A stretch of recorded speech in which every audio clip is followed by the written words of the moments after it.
আজকে এসছি আমরা স্ট্যান্ড প্র্যাকটিস করতে। এটা আমার বন্ধু এখন আমার এই সাইকেলটা নিয়ে চালাবে। বললো যে ও নাকি হুইলি তুলতে খুবই ভালো পারে। দেখি ও কি হুইলি তুলতে পারবি, চেষ্টা করে দেখবো। ঠিক আছে, ও দেখো সব ভিডিওগুলো সবাই ভালো করে দেখবে, ভালো লাগলে লাইক সাবস্ক্রাইব কমেন্ট করে দেবে। তো আমার বন্ধু দেখতে পাচ্ছ হুইলি তো তুলতে পারে না, শুধু বলে আমি হুইলি তুলতে পারি।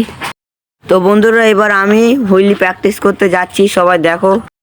Полевых цветов веночек в утренней росе цветок. Соловья запев свисточек, сок березовый глоток. Тишины послушать его.